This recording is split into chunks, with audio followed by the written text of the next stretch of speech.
I was a young woman with 2 children. I didn't really have direction, but I knew that I wanted to be somewhere better than where I was. And most importantly, I wanted to provide a better life for my children. Sandria Barron's actually introduced me to the program. I know her personally outside of the program. She just thought it was a perfect opportunity for me to just get in, and she thought I'd succeed at it. So I just said, why not? I was that person that everybody went to kind of help like set up their cell phones, or, they needed me to help set up their computer or email. I was just that go-to person, but I never imagined, being here. I was also that kid as a, child. I would take things apart and put it back together. So I think that kind of fed a little bit of my childhood curiosity. I went in there with an open mind, willing to just absorb as much as I can. I believe that if you don't know something until you know it. So I just came in there with an open mind, willing to learn and just absorb as much as I can. Right before I started the program, I was a 30-year-old mother of 2. I was 2 years out of the homeless shelter. Around the time when my son was born, I basically got an eviction notice on my door.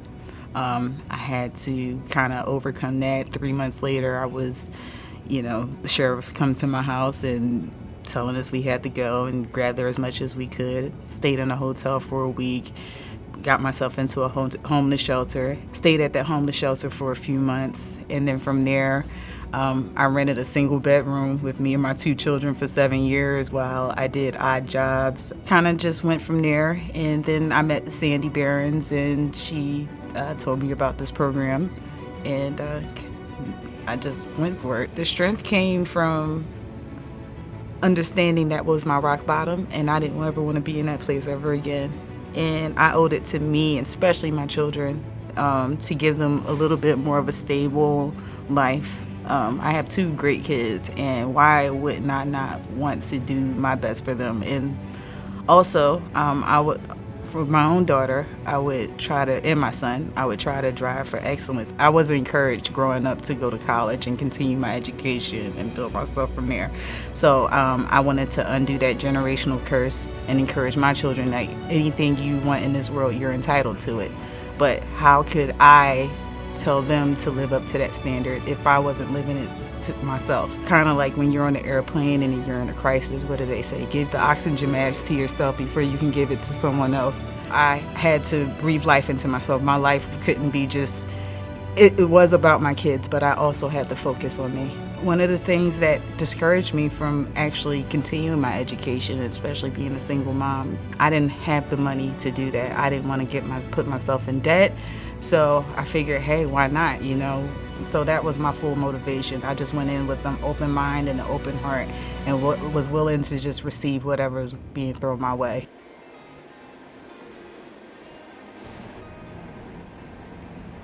Well, my favorite part of the program is not just learning the hard skills, the technical skills. I love the professional development. I didn't go in there with the attitude of, I know this already.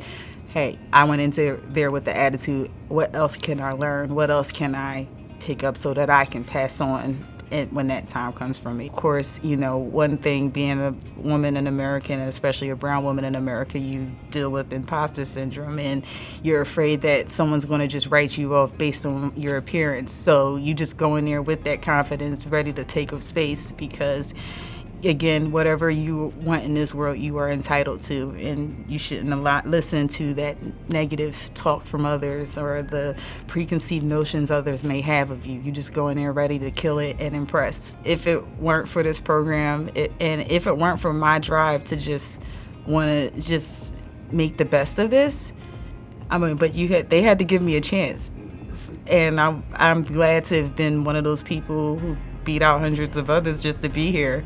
And it's not just because of my own success. I want to be able to pass that along to everyone, and I want to be that person to tell others who may have been in my shoes, you don't have to be a poster child from your circumstances.